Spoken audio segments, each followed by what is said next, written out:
بسم الله الرحمن الرحيم.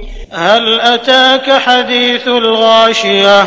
وجوه يومئذ خاشعة عاملة ناصبة تصلى نارا حامية تسقى من عين آنية ليس لهم طعام إلا من ضريع لا يسمن ولا يغني من جوع. وجوه يومئذ ناعمة لسعيها راضية في جنة عالية لا تسمع فيها لاغية فيها عين جارية فيها سرر مرفوعة وأكواب موضوعة ونمارق مصفوفة وزرابي مبثوثة أفلا ينظرون إلى الإبل كيف خلقت وإلى السماء كيف رفعت